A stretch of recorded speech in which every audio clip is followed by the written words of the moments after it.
ज्यादा विवाद वंदे मातरम को लेकर हो रहा है, क्यों कांग्रेस पार्टी अपमान कर रही है और दिक्कत क्या है राहुल गांधी, सोनिया गांधी? मुझे नहीं लगता कि इस देश में रहने वाले किसी भी व्यक्ति को वंदे मातरम से दिक्कत होनी चाहिए, और स्पेशली कांग्रेस को, तो जो इस देश की सबसे पुरानी पार्टी है। जो लोग ये अपने कंधों पर तारे चमकाने की जो फिराक में रहते हैं कि इस देश को आज़ादी हमारे बाप दादाओं ने दिलाया, और वो लोग आज वंदे मातरम का विरोध कर रहे हैं। वंदे मातरम क्या भाजपा के किसी सांसद ने या जनसंघ के किसी नेता ने लिखा है क्या? आज जिसने वंदे मातरम लिखा, क्या ये उनका अपमान नहीं है? क्योंकि कांग्रेस को अब सिर्फ और सिर्फ इस देश में मुस्लिम वोटर पर ही भरोसा है, क्योंकि कांग्रेस आज तक इस देश में मुसलमानों की, मुस्लिम वोट बैंक की ठेकेदारी क्लेम करती आई थी, जो तमाम क्षेत्रीय दलों ने उससे छीन ली थी। नमस्कार, कैपिटल टीवी देख रहे हैं आप, मैं हूं आपके साथ पूजा।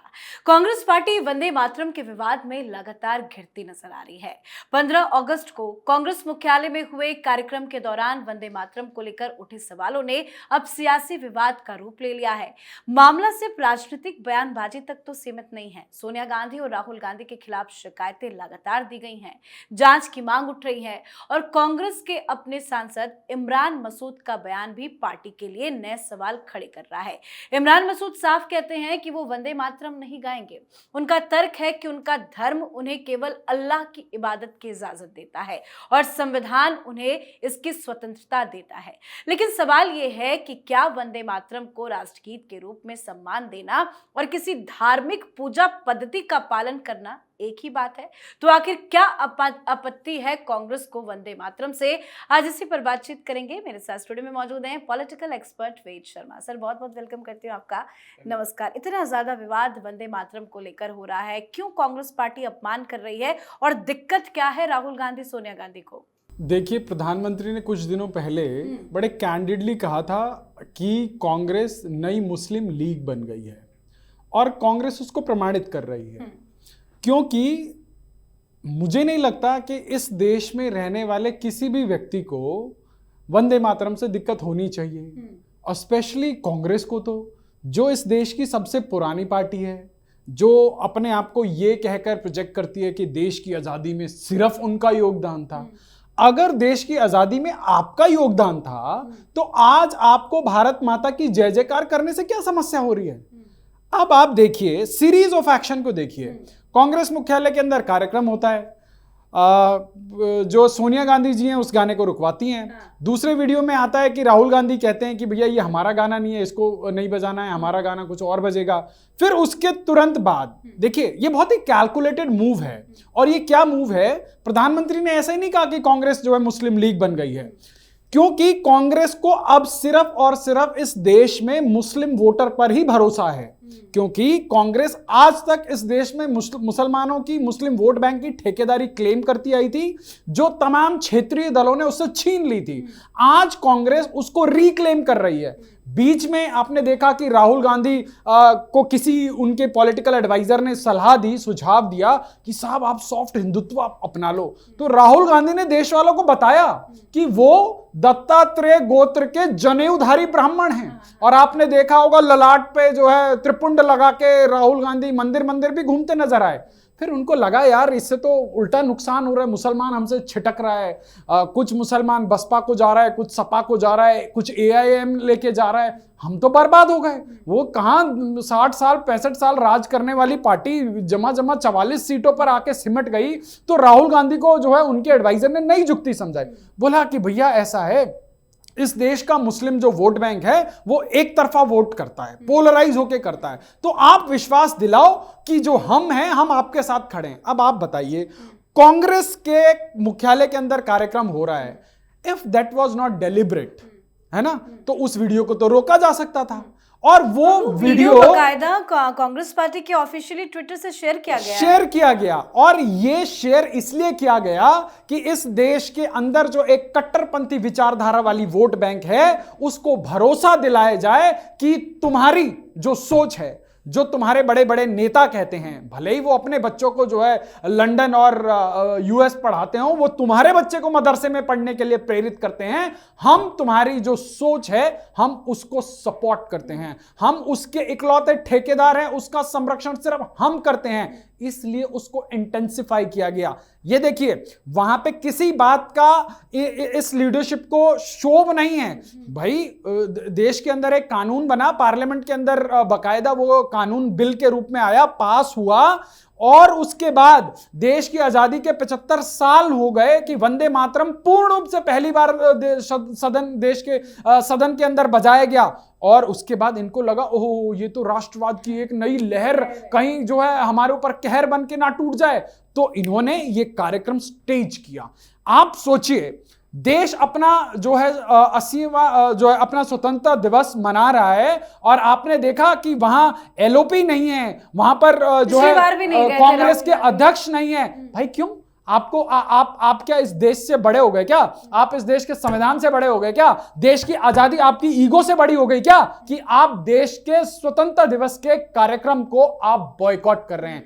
जब आप देश के गौरव के पलों के साक्षी बनने से कतराते हैं, आप अपने आप को उससे अलग दिखाने की कोशिश करते हैं, तो आप भूलिए मत, और ये कोई देश की पहली जनता बार भी आपका वही इलाज नहीं है। मांगेगी। पिछली बार भी यही हुआ था, राहुल गांधी नहीं गए, लीडर ऑफ अपोजिशन है, जाना चाहिए, ना खुद गए, ना कहीं, ना ही कोई कांग्रेस का बड़ा लीडर, ना ही मल्लिकार्जुन खड़गे नजर आए। और सिर्फ बात स्वतंत्रता दिवस या गणतंत्र दिवस की नहीं है, आपने देखा कि राम मंदिर के इनॉग्रेशन में नहीं पहुंचे, कई बार न्योता मिला, नहीं पहुंचे, ऐसी हरकतें। राम मंदिर के बारे में आप पहुंचने की बात कर रहे हैं, आप एक्सपेक्ट भी करते हैं कि ये लोग राम मंदिर के पीछे पहुंचेंगे? जो लोग देश की कोर्टों के अंदर एक से एक बड़ा वकील लगाकर, दर्जनों वकील की फौज लगाकर ये कहते थे कि भैया 19 के चुनाव से पहले जो है इसका फैसला मत आने दीजिए, इसको रुकवा दीजिए, नहीं तो इसका प्रभाव चुनाव पे पड़ेगा। आप सोचिए ये लोग राम से कितना नफरत करते हैं। आपको लगता है कि ये लोग राम मंदिर के जो है शिलान्यास पर ये पहुंचते? ये बिल्कुल नहीं पहुंचते। क्यों? जो लोग आज वंदे मातरम की जो है खिलाफत कर रहे हैं, जो लोग ये अपने कंधों पर तारे चमकाने की जो फिराक में रहते हैं कि इस देश को आजादी हमारे बाप दादाओं ने दिलाया, और वो लोग आज वंदे मातरम का विरोध कर रहे हैं। वंदे मातरम तो उन सभी राष्ट्रवादियों का एक जज्बा भरने वाला वो गीत था कि जिनको फांसी की सजा हुई वो वंदे मातरम कहकर जो है फांसी के फंदे पर जो है खुशी खुशी झूल गए, जिन्होंने ये नहीं सोचा कि भाई मेरी तो अभी पूरी जवानी है। आप देखिए देश के उन तमाम शहीदों को जिन्होंने देश की आजादी में इतना बड़ा कंट्रीब्यूशन किया, क्या उन्होंने कभी देश में कभी वंदे मातरम के लिए किसी ने बोला? आज एक कांग्रेस के नेता का बयान आप ट्विटर के ऊपर वायरल हो रहा है, वो कह रहा है कि पहली लाइन तो ठीक है, दूसरी और तीसरे छंद में जो है समस्या है। अरे बाबा, वंदे मातरम क्या भाजपा के किसी सांसद ने या जनसंघ के किसी नेता ने लिखा है क्या? आज जिसने वंदे मातरम लिखा, क्या ये उनका अपमान नहीं है? जब ये पूरा विवाद हुआ, जब ये वीडियो सामने आया, कांग्रेस पे सवाल खड़े हुए, तो सफाई में कांग्रेसियों ने ये कहा कि नहीं नहीं, वो सोनिया गांधी जो है वो मल्लिकार्जुन खड़गे के लिए कुर्सी की मांग कर रही थी, बूढ़े हो गए, उनके बैठने का इंतजाम किया जा रहा था, ये सफाई दी गई है। देखिए वो बहुत ही घटिया किस्म की सफाई थी, जो मुझे लगता है कि 20 मिनट भी नहीं टिकी होगी। और वही दूसरी वीडियो घूम रही थी जिसमें राहुल गांधी चिल्ला चिल्ला के कह रहे हैं कि this is not our song, this shouldn't be played here. और वो देखिए, आज हम एक नए इंफॉर्मेशन के युग में हैं, जहां पे इस प्रकार के जो घटिया जो प्रोपोगंडा है वो आधे घंटे भी नहीं टिकते, और कांग्रेस का असली चाल चरित्र और चेहरा देश के सामने है। भाई आज आप एक बात बताइए, आज राहुल गांधी उन सब गालीबाजों को लेकर जो है मीटिंग कर रहे हैं जिन्होंने प्रधानमंत्री और प्रधानमंत्री की मां को अपशब्द कहे, और अगर इसी प्रकार की शब्दावली कोई भाजपा समर्थित अगर नेता या भाजपा समर्थित कोई कार्यकर्ता या कोई इन्फ्लुएंसर कर दे, तो मैं आपको दावे के साथ कहता हूं कि अगर किसी छोटे मोटे राज्य में भी कांग्रेस की सरकार हो तो उस व्यक्ति के ऊपर जो है 1 दर्जन से अधिक केस फाइल हो जाते हैं, उसको उठा के उस राज्य की पुलिस अभी तक ले गई होती। पर आज आप सोचिए, आप एक बात बताइए, क्या इस देश का प्रधानमंत्री क्या भाजपा का प्रधानमंत्री है? क्या वो इस देश के 140 करोड़ के प्रधानमंत्री नहीं है? क्या आज सार्वजनिक जीवन में इतनी शुचिता नहीं रह गई है कि आपको क्रिटिसिज्म किस लेवल पे करना है? अगर राहुल गांधी और प्रधानमंत्री की उम्र में कितना फर्क है? राहुल गांधी देश के प्रधानमंत्री को तू तड़ाक करके बात करता है, और अगर राहुल गांधी के परिवार के ऊपर कुछ बोलना चालू कर दिया जाए तो वो सबसे पहले जो है विक्टिम कार्ड प्ले करने लग जाते हैं। बहुत बढ़िया, निशिकांत दुबे इतना शानदार काम कर रहे हैं, उनको मैं साधुवाद देना चाहता हूं, क्योंकि these people should get the taste of their own medicine. जब सदन के पटल के ऊपर इनके परिवार के अय्याशी के कारनामों को वो रखते हैं और सबूत के साथ रखते हैं, तो वो इनकी ताबूत में एक एक कील ठोक रहे होते हैं, क्योंकि इन प्रकार के गालीबाज, देखिए इस और देश करीबी के राहुल अंदर- गांधी के भी वही लोग हैं जो पीएम मोदी को गाली देते हैं। देखिए राहुल गांधी किस प्रकार की राजनीति कर रहे हैं, किस प्रकार की घटिया और फ्रस्ट्रेटेड राजनीति कर रहे हैं, वो देश देख रहा है। आज मुझे वो अटल बिहारी वाजपेयी जी का वो दौर याद आता है कि राजनीति में शुचिता किसको कहते हैं, उस हमें सीखना चाहिए। लाल कृष्ण आडवाणी जी के ऊपर विपक्ष ने एक आरोप लगाया, उन्होंने तत्काल जो इस्तीफा दिया और उन्होंने बोला जब तक मैं पाक साफ होकर नहीं आता तब तक मैं जो है ये ऑफिस अज्यूम नहीं करूंगा। पर आज ये जिस परिवार ने इस देश के अंदर 6 दशकों से ज्यादा का राज किया, जिन्होंने अरबों का घोटाला किया, वो आज इतनी साफगोई के साथ देश के सामने खड़े होकर, देखिए इनको पता है कि यूपीए के नाम पर जो है इनको कोई वोट नहीं देगा, क्योंकि यूपीए भ्रष्टाचार का सिनोनिम पर्यायवाची हो गया था। इन्होंने रातों रात गठबंधन का नाम बदल दिया, इंडी गठबंधन। जैसे इंदिरा इज इंडिया वैसे ही जो है कांग्रेस इज इंडी गठबंधन हो गया। परंतु देश की जनता इतनी भी बेवकूफ नहीं है। देखिए ये चलता होगा 70 के दशक वैसे अमित शाह ने के दशक कहा में। है कि सोनिया जी आपको देश माफ नहीं करेगा, कांग्रेस के मुख्यालय में महापाप हुआ है। और जब किसी मुद्दे पर अमित शाह बयान देते हैं तो वो मुद्दा नो डाउट गरमाता है। बीजेपी के बाकी लीडर्स भी बोल रहे हैं, हालांकि दिल्ली पुलिस जांच कर रही है, कई अलग अलग राज्यों में एफआईआर दर्ज हुई है, कईयों ने तो चेतावनी भी दी है कि अगर एफआईआर दर्ज नहीं होगी, एक्शन नहीं होगा तो हम हाईकोर्ट तक जाएंगे। आपको लग रहा है कि ये कानून बनने के बाद वंदे मातरम को लेकर अब आने वाले वक्त में कोई कार्रवाई हो सकती है? ये मुद्दा तो गरमाया हुआ है, और ज्यादा गरमाएगा आपको? पूजा जी निश्चित रूप में ये मुद्दा गरमाएगा, और मुझे लगता है कि इस मुद्दे का जो पटाक्षेप है वो जनता की अदालत में होगा। देखिए इस देश की कोर्ट का तो आपको सिस्टम पता है, तारीख पे तारीख फिर मिलेगी एक नई तारीख, और उसके बाद ये नेता उसी बेशर्मी के साथ जो है उस झूठ को प्रोपोगेट करते रहेंगे, अपने राजनीति की फसल को काटते रहेंगे, और इनको तनिक भी शर्म नहीं आएगी। फिर भी देश को मिलेगी क्या? नई तारीख। तो राहुल गांधी के तमाम केस उठाकर देख लीजिए कितनी बेशर्मी से जो है देश के जनता के सामने आके झूठ बोलते हैं, और जो है पिछले दरवाजे से जाकर जो है वो माफी मांग कर आ जाते हैं और केस बंद हो जाता है। अगर राहुल गांधी को आज की तारीख में इस देश का सबसे बड़ा जो है माफी वीर कह दिया जाए तो इसमें अतिशयोक्ति नहीं होगी।